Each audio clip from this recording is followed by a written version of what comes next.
Picture this, it's 2025, and Disney, the undisputed king of animation, drops over $250 million on a single movie.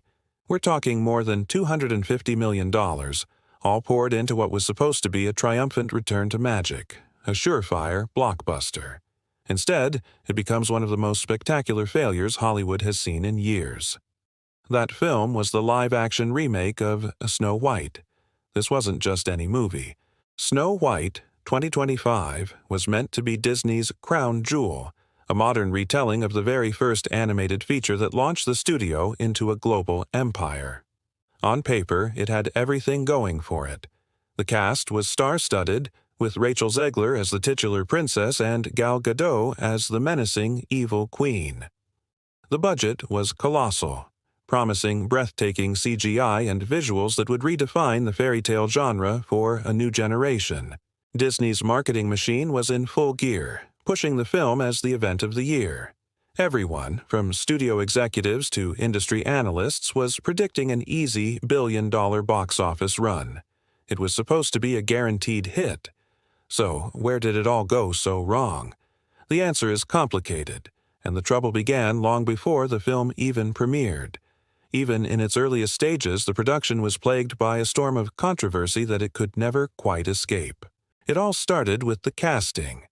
When Rachel Zegler, an actress of Colombian descent, was announced as Snow White, the internet erupted. While many praised the choice as a step towards more inclusive representation, a vocal segment of the audience felt it was a departure from the skin as white as snow description in the original Grimm's fairy tale. This debate ignited a culture war online, with battle lines drawn before a single frame was shot.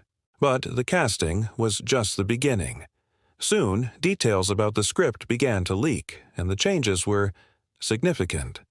The Seven Dwarfs, a beloved and iconic part of the original story, were reportedly being reimagined as magical creatures of various sizes and genders to avoid perpetuating stereotypes.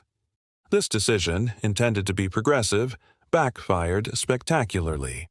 It alienated fans of the classic and fueled accusations that Disney was sacrificing the story's integrity for the sake of political correctness. The film was no longer just a remake. It became a symbol in an ongoing cultural debate. Then came the public comments.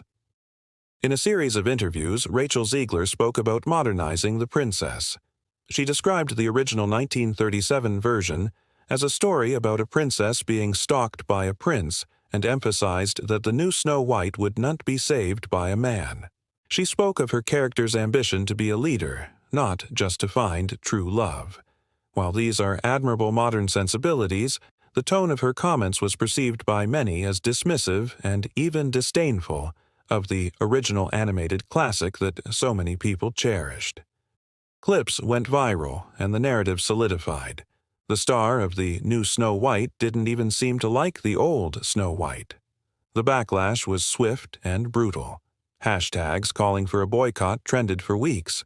What was meant to be a progressive reinvention had become a prime target for online outrage.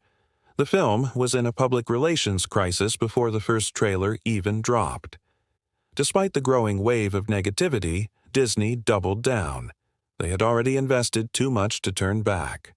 The production budget swelled to nearly $270 million, an astronomical figure even for a Disney tentpole.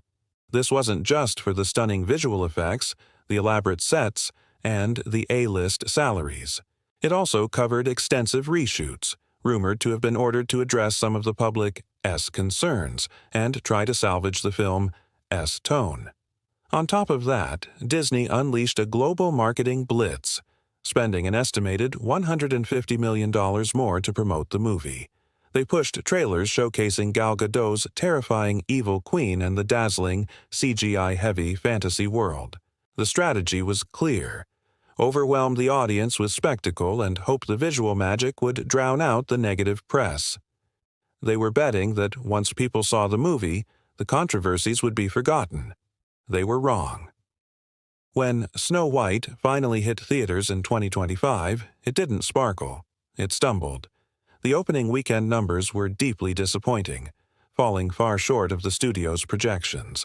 The critical reception was lukewarm at best. Reviewers universally praised the film's visual splendor, calling it a feast for the eyes. The costumes were exquisite, the set design was masterful, and the CGI was, as expected, top tier. But almost every review came with a major but. Critics called the story emotionally hollow, the characters underdeveloped, and the script unfocused.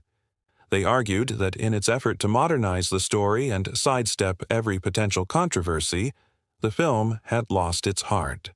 The new Snow White, while a capable leader, lacked the original's charm and kindness.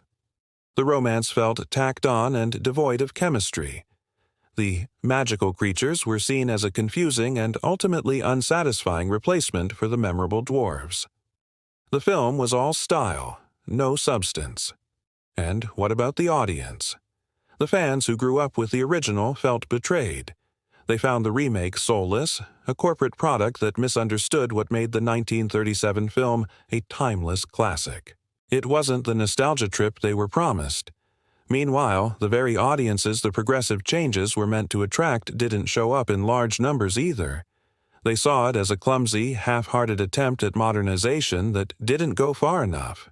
The film was trapped in a no-man's land, pleasing no one. The box office numbers told the brutal truth. Despite its massive budget of nearly $270 million, Snow White only managed to earn around $204 million worldwide. When you factor in the massive marketing spend, Disney was looking at a catastrophic loss of almost $200 million. For a studio that once seemed invincible, this was a staggering blow. The crown jewel had shattered. So, what's the real story here? What's the lesson to be learned from this fairy tale disaster? It's simple. No amount of CGI, no star-studded cast, and no marketing budget can save a film that forgets its soul. The failure of Snow White wasn't just about controversial casting or awkward interviews. It was a symptom of a much larger problem in Hollywood, a growing disconnect from what audiences actually want. Viewers, especially in 2025, are tired of soulless, corporate-driven remakes. They crave authenticity, not repetition. They want stories with heart, not just checklists of modern sensibilities. They can tell when a film is made with passion versus when it's made by a committee trying to please everyone and, ultimately, pleasing no one. Snow White, 2025, became a cautionary tale, a symbol of a studio that had become so focused on manufacturing magic that it forgot how to believe in it. It was a fairy tale rewritten not with inspiration, but with misjudgment. It's a powerful reminder that even the biggest and richest studios in the world can learn the hardest lesson of all. You can buy beauty, but you can't buy belief. The audience's trust is not for sale, and once it's lost, it takes more than a magic mirror to win it back. Thanks so much for watching this deep dive. If you found this story fascinating, do me a favor and hit that like button, share it with a friend, and make sure you resubscribed for more stories about the biggest triumphs and failures in movie history. See you in the next one.